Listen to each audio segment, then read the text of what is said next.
Hello, historians. This video is going to be modeling sourcing annotations to help you select the correct characteristics of sourcing. So let's get started right away. First thing I do, I don't know if you guys remember this, but this is our the first piece of evidence, and below this primary source, it actually says source. It says Declaration of Independence, 1836. So the first thing I'm going to do is I go there and I see that the Texas Declaration of Independence is the title. I also see a date, which is the creation date, 1836. This source has been created. What's great is that I also see above this the real primary source. So at first you preview it. I see all of this writing at the top. I see 4 columns of writing, and then below I see 4 columns, but it looks like signatures. This reminds me of the Declaration of Independence when the British colonists were declaring, or the rebels were declaring, their independence from Great Britain government. Um, and it even says unanimous Declaration of Independence, which that one did also. So it is very similar to it. Unanimous meaning, when I go back, I remember unanimous meant that everybody agreed to it, and these were the signatures on the bottom. So I'm going to start sourcing. Declaration of Independence. It is obviously the title, but it also is the type of source. And we'll come back to that and add more. It says of the delegates of the people of Texas. So I know that these people are the creators. In general convention at the town of Washington. This is the creation location. And I'm just going to put those real quickly on here.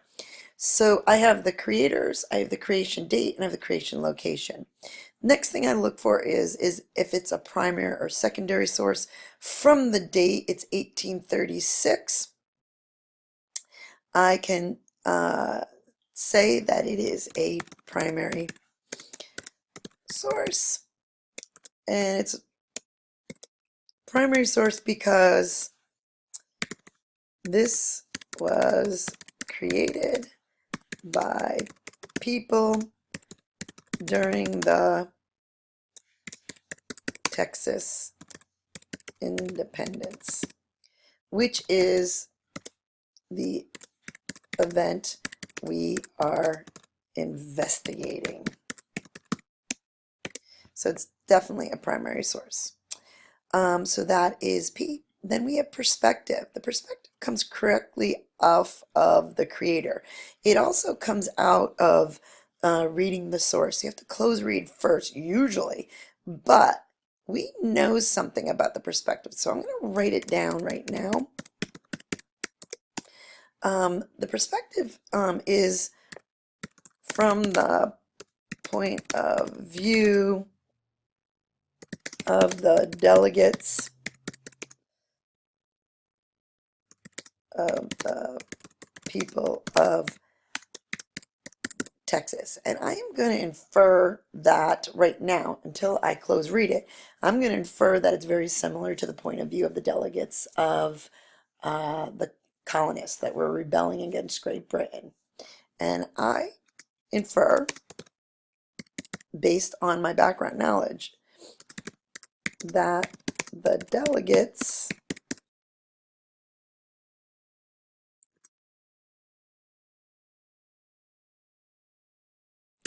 are upset with the Mexican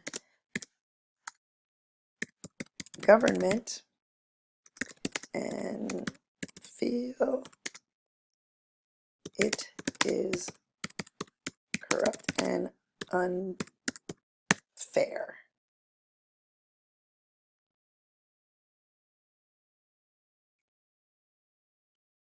All right, I think I'm going to put corrupt, unfair, and led by a tyrant, because I remember that they called King George a tyrant. So I'm going to infer that. I also remember watching the video, and they said Santa Anna was a tyrant and they were very upset with him. So I'm going to leave the perspective there. I'm inferring that. Um, After I close read, I probably can take away the inference, but that's what I'm going to do right now. So we have now the P. The other P would be the purpose. So let's talk about the purpose. Type of source is Declaration of Independence. I remember from my background knowledge that the colonists wanted to inform not only the Great Britain government, but also to send it out to all the colonists so that they could read it and understand that they were declaring independence. So I am assuming that, or inferring the same thing. So the purpose would be to inform the Mexican government and people of Texas that they declare independence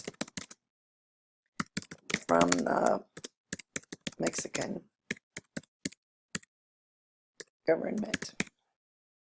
So that would be the purpose. The only other thing I have, the T, the only other thing that I need is the intended audience. Obviously, the intended audience is very similar to the purpose. So we are going to say that the intended audience would be, I think I'll take that from the purpose. Intended audience would be Mexican government and people of Texas. The only other thing that I haven't done is credibility, and I will do that on the back. I feel this is very credible. I would think it would be about an 8 out of 10, 9 out of 10. An 8 because it was created in 1836, which is the time period that we are investigating right now. Um, it's credible because the creators are actually giving a piece of the puzzle towards the Texas independence. They're actually giving us knowledge of it, and it may give us some insight as to why they are declaring independence so we can judge it if we feel it's justified or not. I don't I gave it an 8, not a 10, because obviously the bias rule that all evidence has a bias, and this one is definite. We know that the perspective is that they are very upset with the Mexican government at this time to actually say that they will not be part of the Mexican government and they want their own government. They want to become a republic. So they are definitely one-sided, and we would have to look at other evidence in order to see the other perspectives that went around this event, the Texas independence, and to actually be able to judge one way or another if they were justified or not. So we'd have to hear from the Mexican government, maybe the people during that time that disagreed with these delegates or people that were rebelling.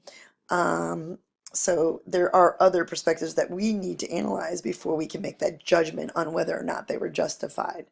So I hope this helps with sourcing, um, and I am going to sign off now. Thank you. Bye-bye.